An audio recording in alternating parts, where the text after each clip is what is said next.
За хэд хэдэн удаа орж ирж байгаа. Дээр нь бас мэрэгжлийн байнгын ороо бас дэмжээгүй байдаг. Тэгээ хуулийн цэцлэг бас одоо хэлцэх нь бас сайн одоо эргэлзэж байна. Шалтгаан нь бол ер нь яг цаашдаа одоо өмгөөлөгчдийн холбооч байдаг юм уу, аж олгогчдын холбооч байдаг юм уу, за хүний эрхийн комисч байдаг юм уу. Ингээд одоо ер нь их хурлаас тодорхой одоо бас бодлогоор тодорхой асуудлуудын дэмжиж одоо ингэж явдаг. Энэ байгууллагуудаа ерөнхийлөгч нь нам бус байна, тузан тэдэн гишүүнтэй байна, дотроо одоо ийм үцтэй байна гэдэг ингээд бүр ингээд дотоод асуудал руу бид нэг ингээд ороод явах нь зөв юм уу? Жон хараат тус байдлаа жоохон хадгалаад энэ асуудлаа харин ч таад их хурлаар шийдвэрлэхгүйгээр дотооддоо шийдэж явах нь зөв юм шүү. Тэгээ эсрэгээрээ тэгээд нүүн ерөнхийлөгч нар нь их хуралд одоо сонгогдох шат болгодог. Дахиад яг нэг юм бизнес эрхлэгчдийн нам юм шиг ийм байдал руу одоо орцсон байгаа нөхцөл байдлаа улам л одоо лавшруулах ийм одоо бас байдал юм шүү гэд. Энэ талаас нь харахаар дэмжмээргүй санагдаад байгаа юм. Харин яг бизнес эрхлэгчдийнхаа эрх ашигыг хамгаалах, нэгдсэн зохион байгуулалтанд орох, тэр дундаа экспортын чиг баримжаатай салбараар нь яг одоо экспортын одоо төрлийн бүтээгдэхүүнээр нь ангилж ямар асуудал байна вэ гэдгийг бол олж харж байгаа. Энийг нь бодохоор бас дэмжмээр санагдаж байгаа. Тэгээ сая гарал үүсэлтэй холбогдолтой асуудлыг ярьлаа. Би одоо хөдөө аж ахуйн бас салбарт ажиллаж байсан хүний хувьд бол махны хэдэн компани байгаа. Мах бол одоо Монгол улсын хувьд бол стратегийн гол бүтээгдэхүүндээ 100%-аар орно. Хөдөө аж ахуйн гаралтай бүтээгдэхүүнийг экспортлох тухай асуудлыг бид олон жил ярьж байгаа. За ингээд иргэнгүүд махны компаниудын эв нэгдэл компани болгон өөрсдийн брендийг хөгжүүлж экспортлогч болно гэдэг энэ асуудлуудыг нэгдсэн зохион байгуулалтанд оруулах зайлшгүй шаардлага байж байгаа. Энэ дээр ямар ч зохицуулт байхгүй. Булангийн орнууд руу гарцыг нээсэн идэвхтэй ажиллаж байгаа 20 гаруй компани, за тэр дундаас одоо 12 компани нийлээд ажиллаад явхаар хоорондоо маргалддаг, очиод үнэ унагадаг. Ийм одоо зохицуулт асуудлууд дээр уул нь бол бизнес эрхлэгч нараа цуглуулад тодорхой асуудлуудыг яриад тэр протоколууд, мал эмнэлгийн энэ одоо асуудлууд дээр нь санаачлаг гаргаад ингээд явж исэн ямар ч туршлага, ямар ч кейс бол огт байхгүй байгаа. Энэ чиглэлээр ерөөсөө юу ч хийхгүй байгаа. Экспортыг дэмжих чиглэл дээр харин ч эсрэгээрээ гай болж байгаа. Махны компаниуд, төдийгүй хүнсний компаниуд дээр сая ярьж байгаа энэ 19-ийн 1 дээр заасан гарал үүслийн гэрчилгээ гэж. Энийг бол үндсэндээ одоо олох асуудал дээр маш хүн зурдалтай байсан асуудлыг нэг цонхны системд оруулаад ажиллаж байгаа. Энэ ажиллаж гин үү? Шинэ хуулиар энэ гарал үүслийн гэрчлэгээд тэргүүтээ эсрэгээрээ энэ танхим нь энэ бизнес эрхлэгч нараа боомлдог янз янзын бичиг шаарддаг энэ асуудлуудаа бууруулах ийм зохицуултуудын тухай ярихгүй мүү? Ерөнхийлөгч нь хэн байх, тууц нь хэд байх гэдэг тухай ярьсан энэ агуулга бол бас нэг тийм нүдэн олоогүй санагдаж байна. Самрын салбарынхан байна. Заавалжгүй аж үйлдвэрийн танхимтай очиж зөвшөөрөл янз бүрийн авч ээж нөгөөдхөө экспортод гаргадаг. Экспортод гаргахад таад маань бол бүр одоо дэмжих биш. Ерөөсөө одоо энэ дээр нь бол үндсэндээ бол гай улсын ийм асуудлуудыг бол хийж байгаа шүү дээ. Тэгэхээр энэ асуудлууд руу гол анхаарлаа хандуулсан тухайлсан Монгол махны шинэ брендийг үүсгээд энэ чиглэлээр ажиллаж байгаа бүх компаниуд тодорхой одоо хөрөнгө санхүү, хүний нөөц бүх юмаа шеэрлээд ингээд Австралитай адилхан, Шинэ Зеландтай адилхан Монгол мах гэдэг энэ концепцоо хийгээд хамгаалагчсан аж ахуйгаа байгуулад шинэ нэг брендтэй явах энэ ажил мэжлүүдийг бас одоо үндсэндээ болон хийгээд явмаар байгаамаа. Тэгээ энэ асуудлуудыг бол хийх гэж байгаа юм орлого байх шиг байна. Энийг нь харахаар бол дэмжиж байна. Тэгэхээр тэр гарал үүсэл зөвшөөрөлтөй холбогдолтой асуудлууд их хурлын дарга яриад байгаа. Одоо ерөнхий сайд маань яриад байгаа. Чөлөөлөе гэж байгаа. Тэгээ энэ чөлөөлөе гэдэг санаачлагыг энэ хуулиар хэрхэн дэмжих юм бэ? Нэг цонхны систем хийсэн тэр маань ажиллаж гин үү гэдгийг тодорхойлъё. За, зочин танилцуулъя. Улсын их хурлын гишүүн Чимбатын Ундурмын урилгаар Сэлэнгэ аймгийн Сайхан сумын Номгон тусганы ерөнхий боловсролын сургуулийн 10-ийн А, 11-ийн А, 12-ийн А ангийн багш сурагчид улсын их хурлын үйл ажиллагаа төрийн ордондоо танилцж байна. Та бүгдийнхээ сурлагт нас өндөр амжилт хүсье. Амьдралд нас жаргал эрүүл их сайн сайхан бүхнийг улсын их хурлынхаа нийт гишүүдийн нэрийн өмнөөс хүсээрэй.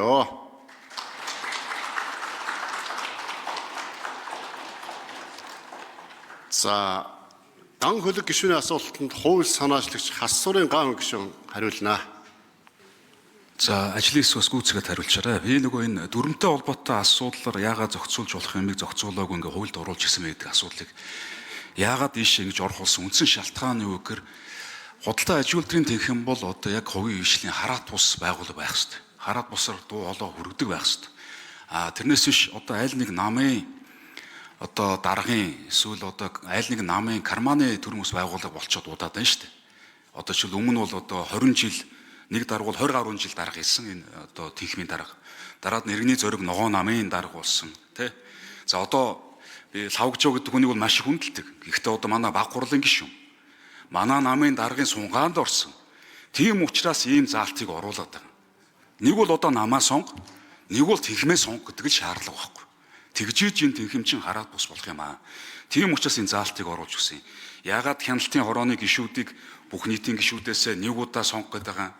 Яагаад удирдах зөвлөлийн гишүүдийг энэ дотор ингээд тоогын заагаад байгаа. Мэдээж хэрэг энэ бол одоо ажлын хэсэг гараад энэ дээр 11 байх юм уу 15 байх юм уу. Тэр бол одоо жишээл одоо ажлын хэсгийн гишүүд шийдээд явчих боломжтой асуудлууд байх. Тийм учраас одоо манай ган хөвлөг гишүүн мэтийн одоо бас хөдөө аж ахуйн салбарт ч ажиллаж исэн энэ залуу гишүүд бас энэ тэнхмийн хүнд ороод ажилласаа гэж хүсэж байгаа. Одоо энэ бол одоо хувийн хвшилтэд бол нэлээд олон удаа хилцүүлэг хийсэн. 3 жил хилцүүлэг хийсэн хөл шүү. Тэгээ ийм учраас бид нар энэ эдийн засгийн асуудлууд дээр бизнесийн төлөөлөл нь хараат бусаар дуу хоолойгоо хүргэж чадхаа болсон цагт угаасаа энэ эдийн засгийн бодлогоч бүгдээр буруу болчихдог. Ерөөсөө хараат бусаар дуу хоолой хүргэж чаддгүй, барьцаалагчдаг, аль нэг намын гишүүн болчихоор намынхан бодлогоо дагаа явчихдаг. Ийм л нөхцөл байдал удачаад байгаамаа. Энийг засгаж оруулж байгаа. За зөвшөөрлийн хууль дээр болохоор за зөвшөөрлийн зөвлөл гэж байдаг. Зөвлөлийн 3/2 нь хувийн хвшлээс байхаар орсон байдаг. За тэн дээр бол одоо манай худлын аж ахуйн тэнхим зөвшөөрлийн зөвлөлд орж ажилдаг. Одоо төлөөний хүмүүс нь орж ажилдаг гэсэн. Тэгэхээр зөвшөөрлийг шинээр бий болгоход эсвэл хасахад за эсвэл зөвшөөрөл дээр аудит хийхэд бол одоо энэ зөвшөөрлийн зөвлөл идэвхтэй оролцоо явдаг. Нэгэсэнд одоо хувийн хвшлийг одоо төлөөлөд ордгоо гэсэн. Тийм учраас энэ одоо энэ шинэ орж ирсэн хуулийн тэр салбарын тэнхмүүд байгуулах асуудал маань өөрөө тэр тухайн салбарууд байх ёстой байх ёсгүй зөвшөөрлүүдээ хардаг болох. Тэ? За зөвшөөр энэ тэнхм нь өөрөө хараат бус болох. Тэгээд тэр зөвшөөрлийн тэр зөвлөлдөө орж ажилтдаг байх. Тэр нөгөө бусад одоо иргэний нийгмийн одоо энэ хойно дагалдаж явж байгаа хуулиудаага одоо чөлөөт бүсийн хууль ч гэдэг юм. Тэд нар дээрээ хараат бус ажиллага яг хувийн хвшлэд төлөөлж ажилдаг болёо л гэж. Хувийн хвшлэд төлөөлдөг байгууллага болёо л гэж. За хууль санаач Дастрингийн гишүүн шүү нэмж хариулъя. Ганхуулын гишүүний асуултанд хариулъя. Ер нь бол эдийн засгт хувийн оролцооноос хамаарат энэ танхимын бүтцүүд дэлхий дээр янз бүр байдаг. Ялангуяа эдийн засгт хувийн оролцоогоо нэмэгдүүлэх чинь улсуудын хувьд бол энэ дээр нэлээд хатуу бүтцүүд оруулж ирдэг. Тухайлбал заавал гишүүнчлэлтэй байх ёстой. Бүгдээрээ энэ танхимаараа дамжуулж дуу хоолой өргөдөг байх ёстой гэсэн асуудлууд ярьдаг. Эдийн засгт нь хувийн хвшил нь угаасаа ингээд зөнхлөх төвшөнд очсон улсуудын хувьд бол төрийн бус байгууллага шиг байдлаар ингээд зохицуулаад явдаг. Тэгэхээр яг одоогийн хувьд бол яг таны хэлж байгаа болгоомжлууд бол одоо байгаад байгаа хараат ус байгаад байгаа. Тэр нь зөвхөн улсраас биш том компаниудаас ч юм уу. Тухайн компаниуд нь жишээлбэл өөрсдөө үндэсний худалдаа ажлуудын танхимд очиж суучдаг. Тэгэхээр тэнд бол нийтлэг эрх ашиг кейсээ илүү тухайн компаниудын асуудлуудыг яригдах чинь иймэрхүү байдлууд бий бол байдаг. Тэгэхээр энэ асуудлуудын өөрөөр хэлбэл манай эдийн засгийн хувьд бол хамгийн одоо хурдан одоо эдийн засгийг хөгжүүлэх гол хөшөөрөг бол хувийн. За ажлын хэсэг нэмж хариулъя. 4-р микрофон.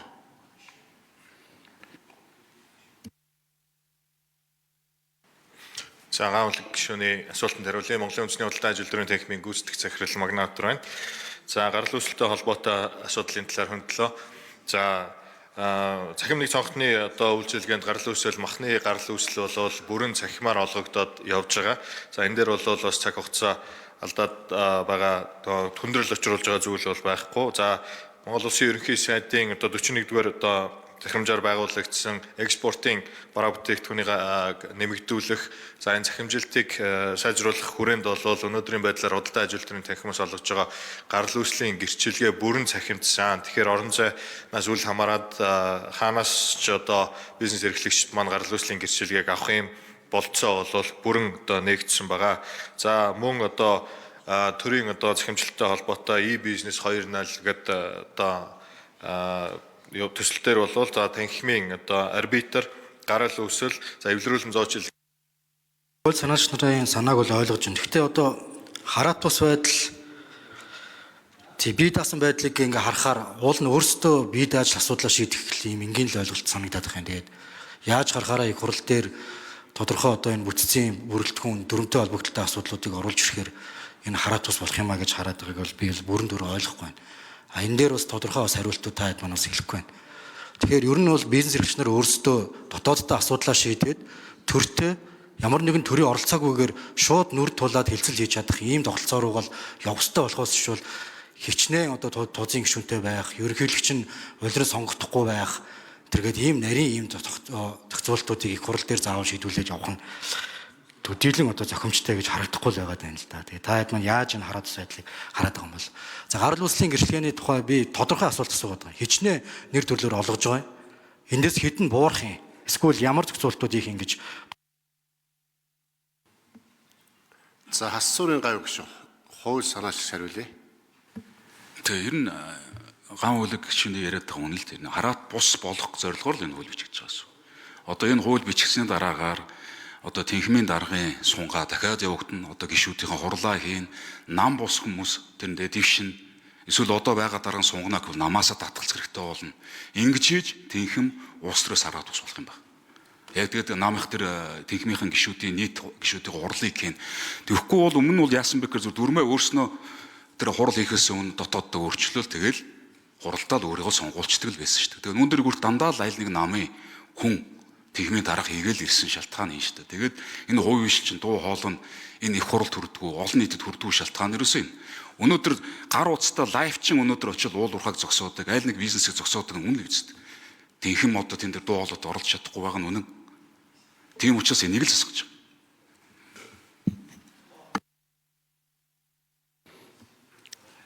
За 4-р микрофон дээр асуултанд хариулъя. 1 минутанд багтааж тодорхой товчхон.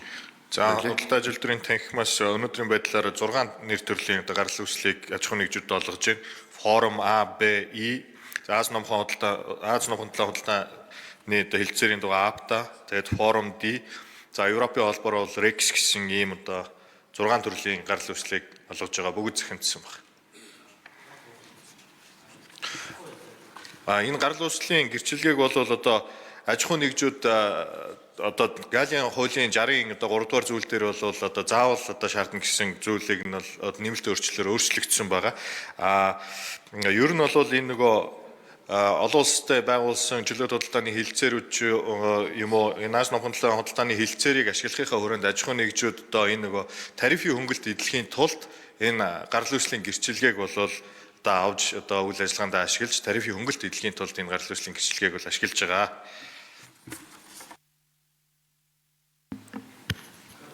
За тодруулъя. Ган үлэг шүү. За уучлаарай. Яг энэ дээр аж ахуйн нэгжүүдтэй бас ажиллаж байсан хүний хувьд бас юу төвөгтэй байгаа юм аа. Ялангуяа стандарт хэмжилтийн газрын энэ тохирлын гэрчлэгээ. 1 кг ах бид нар экспортод гаргахад 54 төрлийн бичиг баримт гарах болгондоо үндсэндээ бүрдүүлж байгаа. Давхардалтайгаар энийг яг захин болгоод хагас сар байсныг бол үндсэндээ нэг 2-3 хоногт бол гаргах энэ ажлууд бол нэг зохины системээр бол хийгдсэн. 7 байгууллага нэг зохон дээр бол нэгдсэн. Ингээд орхичмооргүй байгаамаа. Энэ одоо үндсэндээ гарал үүсэл тэргүүтээ тодорхой бууруулж болох энэ зөвшөөрлүүдийг яаж бууруулах вэ гэдэг дээр яг тодорхой одоо энэ бодлогын саналуудыг та хэд маань бас хийгээд явмаар байгаамаа. Магадгүй энэ хуультай холбогдлолтойгоор энэ асуудал одоо бас хөндөгдөөд тодорхой үр дүнгууд гараасаа гэж би бас одоо хүсэж байгаа юм. Экспорт хийхэд бид нэр одоо айгүй одоо олон одоо бичиг баримтуудыг шаардж байгаа энэ асуудал дээр бол анхаарах ёстой. Салбарын тэр экспортын бүтээгдэхүүн дээр яах вэ гэдэг дээр тодорхой хариулт авсангүй. За хин хариулах уу? Тодорхой асуулт асуугаад одоо Монголын үндэсний худалдаа ажиллагааг байнга хийдэг гол орлогоо олж байгаа асуудал шүү дээ. Бас яг үнэхээр иргэд аж ахуйн хүн суртал чирэгдэл учруулж байгаа. Хариулъя. 4-р микрофон. Тэгэл гарал үүслийн гэрчлэгээд одоо хэрэгтэй ч юм уу хэрэггүй ч юм уу баахан хүн суртал бичиг цаасаар гол орлогоо олдог шүү дээ та бүхэн. За Монголын үндэсний худалдаа ажилтны танхимын гадаад худалдааны бичиг баримтлага ажиллах газрын дарга Бадам Хорол за түрүүнд манай гүйцэтгэх захирлын хариулсанчлан гарал үүслийн гэрчлэгээ бол Монгол улс хоёр талд болон олон талд бүс нутгийн худалдааны хилцээр хийсэн улс орнууд, дэлхийн худалдааны байгууллагын гишүүн орнууд хооронд худалдаа хийхэд гайлын тарифын нэн тааламжтай болон хөнгөлөлттэй тарифын хөнгөлөлтийг эдэлдэг. За энэхүү хөнгөлөлтийг эдлэхийн тулд бол тухайн бараа бүтээгдэхүүн тухайн улсын тодорхой гарал үүслийг бол одоо шалгуурыг хангасан байх ёстой. Тийм учраас энэ гарал үүслийн гэрчлэгийг бол одоо шаардаж Монголын үндэсний худалдаа аж үйлдвэрийн танхимаас авдаг. За манай байгууллагын хувьд бол гарал үүслийн гэрчлэгийг бол одоогийн байдлаар цаасан хэлбэрээр олгож явахд бол ажлын 4 цагт багтаан олгож байсан. Одоо цахим шилжсэнтэй холбогдуулан ажлын 1 цагт багтаан олгож байна. За баярлалаа. Үлцийн хүүгийн